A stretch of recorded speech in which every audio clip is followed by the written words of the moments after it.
Alright, welcome back everyone. Brian here with Homeward Bound, formerly known TCG Investments, and I need to get out of the house today. It's Friday, it's a stressful day in the options trading world, and I want to go down for a walk by the lake and get to talking about what it is we're going to be doing here differently on this channel.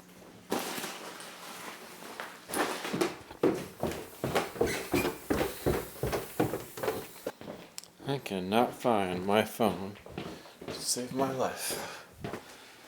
Hey, well, you know right where I left it.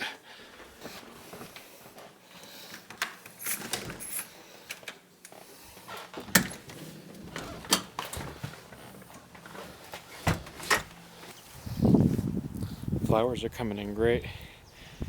Love it. Got our roses over here. They're just popping like crazy. This is where we like to come down and get away from things. Get out of the house. It is so overgrown right now. Holy cow. There's like no trail over in here.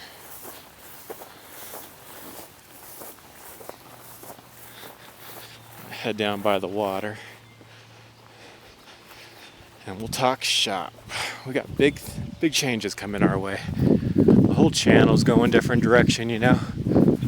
And it's just following my life more so than anything else. The channel used to be Mile High Breaks. I guess I could put the camera on me maybe a little bit. The channel used to be Mile High Breaks. Sorry for the bouncing. Eventually I'll get a GoPro here to get legit with this. But, you guys remember this was Mile High Breaks. It was one thing before. Then Mile High Breaks turned into TCG Investments. Now TCG Investments is turning into Homeward Bound. And we'll keep on heading down towards the water. I thought right here might be nice for the camera. Let me see if we'll head down to the water. If it's too sunny, then maybe I'll come back over here into the woods a bit. But we'll head on out. You can see over here the lake just on yonder. So it's only like a few minutes from the house, like walking distance. I mean, Tiger Woods could like tee off from my house and get a golf ball over here. I mean, we're like right next to it. Probably took from my door to the little wooded area, I'd say 2 or 3 minutes walking max. Nice little area. And so our neighborhood is kind of off the beaten path. It's nice. We're only 20 minutes from Denver though, so I'm still in the city. Though this little area will often make you think you're not in the city, but it's just enough for us to realize that the direction we're heading is the direction we wish we go. I wish I could stay. Well, I don't know, but I would be content with staying in Colorado if we could.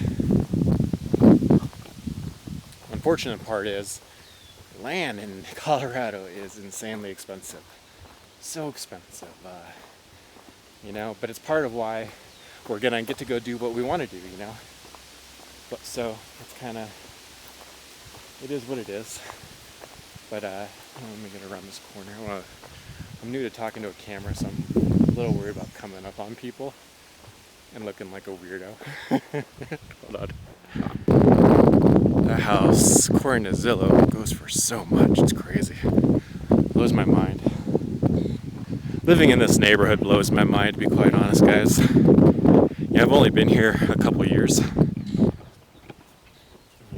I don't come from money at all. I don't have money now. I don't consider, in my opinion. But we worked really hard to get where we're at. And sometimes I'm just still in disbelief when I walk around here and realize who my neighbors are. Our neighbors are very well off. We'll just put it that way. I don't have a ton in common with them, outside of the fact that we all live on the same street. the route Charlene and I took to get where we're at, it was a grind. I'm not gonna lie. We made some sacrifices, people our age in our 30s, a few years ago, wouldn't have been willing to make and to stomach and put up with. What I asked of Charlene back then. And one day, if this channel grows, we'll get into what some of those sacrifices were to get us where we're at now. And well, now we're going to be able to get where we're going, where we've always dreamed of going. It was a pipe dream. I guess, now we're down here. I hope you guys like it. This place is awesome. The lake's real full right now. Got ducks and stuff out there. I love it out here. But I love being out in the outdoors, Anytime Charlene and I have spare time, that's where we find ourselves, is just heading up to the mountains, going for hikes, being outdoors. And the city life just isn't for us. I grew up in the country. I didn't get into the city until first time I went into like a city was, I guess, up in like Boston when I was a teenager. But it was, they were Boston was still a little ways. I was still on a dairy farm, believe it or not, in Massachusetts. And so I saw the city a little bit here and there, but I was never really in a city until I was an adult, after I was in the Navy and whatnot. And so I just missed the life that I had, once upon a time ago. And it's kind of weird to like say life. Like, it's like, well, what could you have out in the middle of nowhere that you can't have in the city, right? And it's the little things. For an example, this is nothing that like big and isn't like a catalyst of things to make someone want to leave or go anywhere, but I can't even have chickens where I'm at. And if I want to get chickens, I got to get like all these stamps of approval by some random people that sit on a board. And I don't know, it's just kind of weird from the world where I grew up, where if you got land, you can do whatever the heck you want to do on it. There's no asking permission to do something on land you own. It's a silly notion. So the city life isn't for me, and as time goes on, it just seems less and less for me. If I was someone who was like looking to like make a certain type of career, then I could see wanting to be in the city, but it's just not the case. Charlene has more of a need to be in the city than I do career-wise. She's still a chef and working at really nice fine dining restaurants up in Golden. I no longer do the chef thing. It's actually how Charlene and I met, was in the kitchen. I unfortunately got out of being a chef just because of a stupid injury to both of my thumbs at the very same time. A regretful moment in my life. It is what it is. So I never could put in the hours I need to in the kitchen anymore, and have transitioned. I found myself finding ways to make money online more, just leaning back more on my degree. I got an economics degree when I got out of the Navy, and I've kind of utilized that to the best of my ability to make money off investments, and that's what my channel was before. It was just about making money on investments, and that's why I started the channel. Is I was doing so well that I wanted to start sharing what I was doing with other people, just because that's kind of more my style. And last year, one of my investments that I told everyone to get to went through the roof, like tulip mania. It was great. But that all aside, so like, what are we doing? The channel. So going forward, this channel is going to be a mixture of vlog style videos and stories about what's going on in our life and eventually on our farm, because we're going to be homesteading. I should probably think about the sun. And that's the point of and that's where we're going to be going with this channel. Is I want you guys to come along on a journey that has been in the works for officially a little over a year now. It's been something I've been getting to slowly with Charlene, and you got to get people on board, your family on board, with big changes and moves and whatnot. And over the course of a few years, several years now, I think, everyone's on board. And so, it's taken some time to get everyone on board, but, at this point, my family's on board with the idea of heading out and homesteading. More importantly, Charlene's on board with it.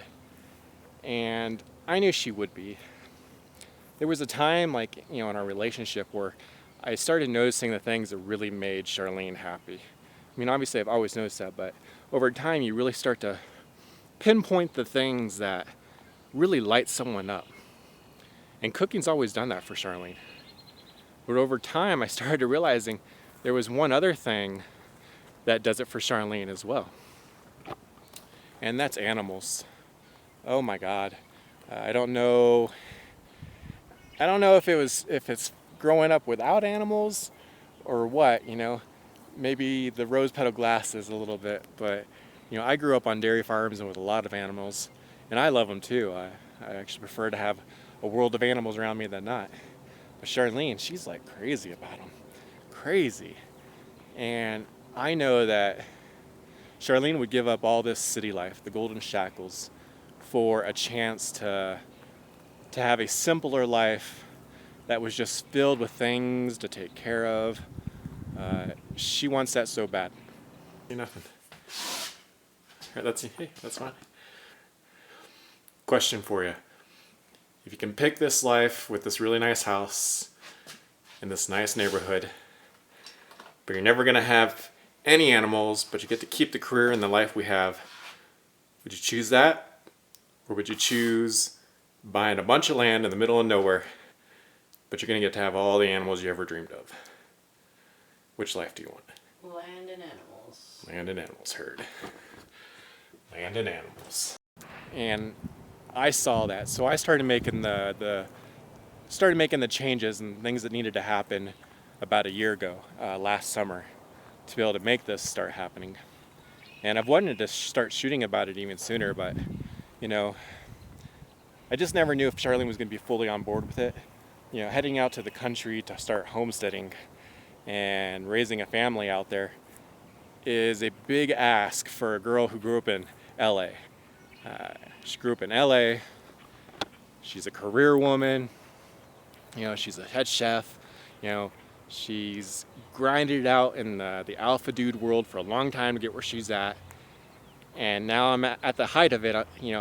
I'm asking her to give it all up, to head out to middle of nowhere, probably somewhere maybe like Kentucky, Tennessee, and to buy a big old piece of land.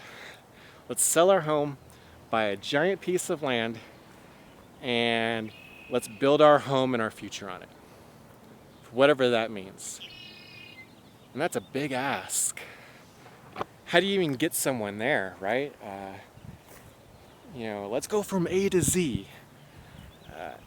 But over time, we've just slowly talked about it. You slowly just start talking about the things. And I guess right now I'm talking to the guys out there, maybe, or the dudettes, who maybe it's the other way around.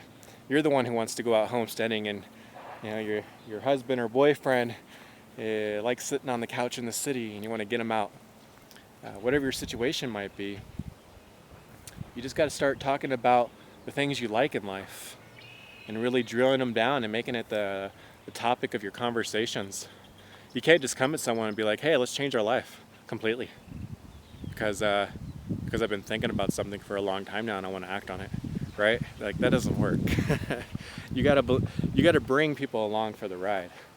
They have to be as part of the decision making as you were in the initial thinkings of the decisions to want to go out and homestead. And so we're going to be doing that. We're going to be eventually, we're going to be on the farm. We're looking to buy a sizable piece of land. I want more than 50 acres. 100 acres would be great, but things have changed in the last year. This January in 2021, Charlene and my dad, we went out east and started looking at properties. And we looked at a bunch. There was one we almost pulled the trigger on. And the truth is all my funds were just so locked up in things that couldn't be liquid overnight. And we couldn't close the deal on the house fast enough. And so I just decided at that point I'm just gonna put off buying a piece of land until later this year, and I'm gonna start working every day from now to then, getting ready to make that happen. And so the idea is we're gonna head out and buy a piece of land. I don't know if it'll have a living structure on it or not. It doesn't have to. If it doesn't, that's fine, because I would like to find land with some water on it, a year-long stream, all 4 seasons, a pond, lakes, things like that. I'll give up the living structure for geographical features, that's for sure. And so we're going to be wanting to buy a big piece of land and probably put a new mobile home on it or something like that, and start building our farm. We have long-term goals. It's we're still young, and we're not looking to become homesteaders because we want to stop making money or want to stop having to earn money or anything like that. To be honest, life still costs. You can own the land, you can own the new mobile home you put on it, and there's still bills. If you want to eat, you're still getting money for food. And if you want to grow your own food, it still takes money to grow your own food. Pigs aren't free, and the grain that feed the pigs aren't free. And so we're well aware of that. So we're not heading out to the country to escape, escape the demands of a city when it comes to cost, living, the high demand of the job, working 60 hours a week. We're not looking to go work a 60-hour-week job, and we're not. But we're also not living in some fantasy land where we think, we're just going to go out on our own land and we'll grow on our food and we won't have to work and make any money. No, that's not the idea. I want the land for my children's future. I want the land because it's the only commodity in the world they're not making more of. I want the land because we both have ambitions still, and I got business ideas I want to bring to light, and I only find myself limited in the city. The things I want to do, I don't want to have to buy a warehouse for space. It's not the direction I'm going. I need land, I need trees, I need forest, I need real stuff to be able to produce the things I want to do. Because I'm into things like bonsai, mushrooms. There's other types of food products that I'm into selling because of my past with being a chef. After I got a chef, I did sales with food, selling to restaurants and grocery stores of ethnic varieties. And I would sell them, Indian spices and different products and whatnot. And so I've kept it tight with food continuing on. And when we get out to the property, that's not going to change. Pigs are going to be big on the list. Hopefully I'm not moving around too much with this camera. I guess this is going to be the first video, so we're just going to bulldog through this. And still recording, 10 minutes left on it. That would have been embarrassing if we weren't. And so if pie in the sky, if I had to talk about my end goal dream, I want to raise a select group of pigs that we breed for the purposes that we need as chefs who want to get in the charcuterie business. I have long-term goals, we're talking 10 years from now, to have some type of charcuterie business that we're operating off of our land. And we want to have it, from the farm to table whole aspect. Let me wipe this off. Man, that was dirty. Should have done that a while ago. So we want to bring a real farm to table aspect with charcuterie. And we want to be in control of the breeding process, the raising process, the butchering. Well, maybe only so much of the butchering. In the beginning, we're going to butcher our own pigs. You guys will get to see that. I'll definitely be doing videos on butchering whole pigs. But as we scale up, like I said, I want 50 to 100 acres of land. So as we scale up with the pig business and slowly convert that into charcuterie, I'm going to need someone to slaughter the pigs. There's no getting around that. I have no interest in having to worry about slaughtering 25 pigs or more in a day. That would be a nightmare. I just imagine just take it off. And to be honest, I'm okay with like killing animals and, you know, for the purposes of using them and all that, but I won't lie, raising the pigs I'm gonna form a connection to. Pigs are smart. They're a little too smart almost. They're lucky they taste so good. Well, they're unfortunate they taste so good. In summary, you know, that's the direction this channel is gonna be going. I hope you guys stay tuned. We're gonna do, so moving forward, before we get to the farm, there's only so many types of videos we could do, I suppose, but I'm going to plan on posting up different types of like the checklist and whatnot. And so before we head out to where we're going, I can't do this blind. That's just not how I operate. So I've made a checklist. It's a 10-point checklist of things that I have to accomplish and achieve and get done before I can even think about selling my house. Once all 10 of these things have been accomplished and taken off the list, there's nothing holding me and Charlene back from selling the house, hitting the road, and looking for our next property. We plan on buying the property after we sell the house. I don't think we're going to be heading back out east to look at property again, even though both Charlene and my dad have voiced interest in doing so. Truth is, it's coming from Colorado. The cost of driving out there is just a little too much than I want to incur, and it takes a little too long. It's a long drive. And so my dad would probably want to fly out, and Charlene's too scared to get on a plane. So I just don't see it happening. And to be honest, I saw enough from the different states to know pretty much the region that I want to aim for with our property. So once those 10 things are ready to check off and we're ready to hit the road, the channel will continue on. You'll follow us on the journey on the road. We'll be living probably out of a camper. I still got to buy a camper, and so that'll be something we have to figure out, and we'll go from there. We'll just take our camper on the road with us, and we'll start going and look at properties, and we'll be ready to buy the property. Then when we hit it, we know it's home. And hopefully you guys enjoy the ride with us, and when we get there, Homeward Bound will probably become Homeward Bound Farms. All right.